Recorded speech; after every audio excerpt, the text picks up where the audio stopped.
ساتھیاؤ، میں اور آپ آج کی اس بزم میں یہ پختہ عزم کر کے اٹھیں کہ آج ہم خود بھی اور اپنی اولاد کو بھی، اپنے دوستوں کو بھی، میرے والد گرامی فرمایا کرتے تھے جس سے دوستی ہو نا اس کی انگلی پکڑ کے دین کی راہ پہ لے آؤ، یہ دوستی کا حق ہے۔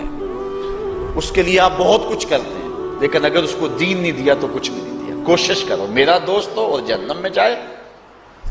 والدین بچے کے مستقبل کے لیے کتنی کوشش کرتے ہیں، لاکھوں روپیہ لگاتے ہیں مستقبل ٹھیک ہو جائے، کرتے ہیں کہ نہیں کرتے؟ یونیورسٹیوں کے اندر، کالجوں کے اندر کتنی بھاری فیسیں بھرتے ہیں، کیوں اتنا کچھ کیوں کر رہے ہو؟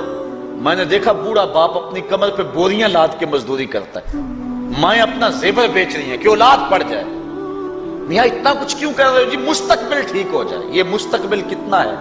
20-25 سال کا، اور جو اصل مستقبل ہے اس کی فکر ہی نہیں کسی کو۔ اصل مستقبل تو وہ ہے، اللہ اکبر، بیرون ملک جائے بیٹا تو ماں کہتی ہے بس دعا کرو کہ میرا بیٹا خیریت سے پہنچ جائے۔ بیٹی کی شادی کرتی ہے تو ماں کہتی ہے دعا کرو کہ اپنے گھر میں اس کو چین مل جائے۔ کسی کا انٹرویو ہوتا ہے، لوگ کہتے ہیں جناب دعا کرو کہ اس انٹرویو میں وہ کامیابی سے گزر جائے۔ میں کہتا ہوں جب قبر میں اترتا ہے پھر کسی نے آ کر کبھی نہیں کہا کہ دعا کرو مشکل گھڑی آ گئی ہے خیریت سے گزر جائے۔ اصل امتحان تو یہ ہے، اگر اس امتحان سے گزر گیا تو کامیابی اور بامرادی۔ یہ تھوڑا سا مستقبل دنیا کا، اس کے لیے ہم کتنے پیسے لگا دیتے ہیں۔ سب کچھ اولاد کو آتا ہے، ہر شے فر پڑھتے اور بولتے ہیں، دعائے قنوت بھی نہیں آتی ہوتی۔ تو ہم اپنی اولاد کے لیے دین کا تحفہ اس کو کبھی نہ چھوڑیں۔ اللہ اکبر، کوشش کریں، محنت کریں۔ حضور نبی رحمت صلی اللہ علیہ وآلہ وسلم نے ان بد عمل واعظین کی بات بھی کی ہے کہ جو لوگوں کو نیکی کا حکم دیتے ہیں اور خود اس پہ عمل نہیں کرتے۔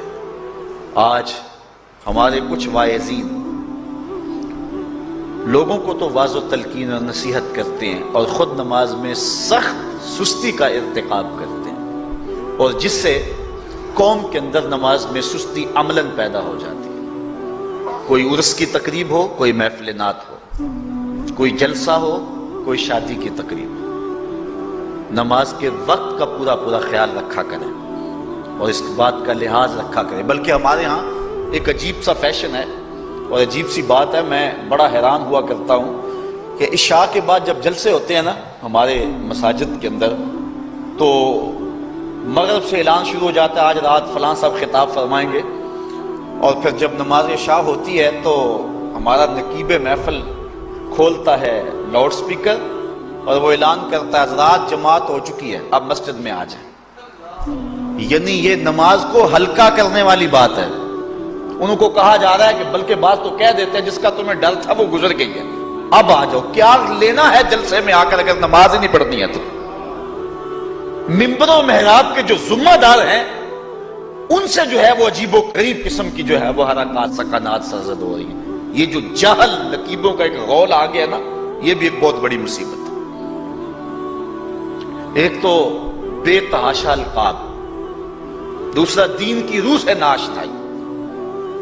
وہ کسی نے کہا تھا نا کہ پہلے حضرت غوث پاک ولی بناتے تھے، چور سے کتب بناتے تھے، آج کل ہم بناتے ہیں۔ کہا تم کیسے؟ کہا ہمیں پتہ ہوتا ہے یہ چور بیٹھا ہوا ہے، کہتے ہیں غوث زماں اور کتب دوراں۔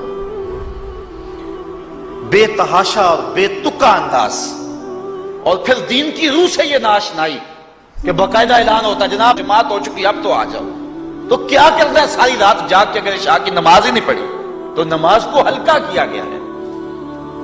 اسی طرح جلسہ لمبا ہو رہا ہے اور نماز کا وقت سکڑ رہا ہے۔ ان چیزوں کا التزام کرنا ہے، ہم نے کوشش کرنی ہے۔ اور یہ بھی ایک مصیبت ہے کہ دربار بڑا اونچا ہے اور مسجد کے اندر جانوروں کی بینٹیں پڑی ہوئی ہیں۔ حیثیت تو مسجد کی ہے، دربار کی تو ثانوی حیثیت ہے۔ دربار پہ 3 کروڑ روپیہ لگا ہوا ہے اور مسجد میں چٹائیاں بھی موجود نہیں۔ اپنے بھی خفا مجھ سے ہیں بیگانے بھی ناخوش، کہ زہر حلاحل کو کبھی کہہ نہ سکا کند، بات وہی کہتا ہوں سمجھتا ہوں جسے حق، میں ابلہ مسجد ہوں نہ تہذیب کا فرزند۔ بے تحاشا اور بے تکا انداز، اور پھر دین کی روح سے یہ ناشنائی کہ باقاعدہ اعلان ہوتا ہے جناب جماعت ہو چکی اب تو آ جاؤ، تو کیا کرنا ہے ساری رات جاگ کے اگر عشاء کی نماز ہی نہیں پڑھی تو نماز کو ہلکا کیا گیا ہے۔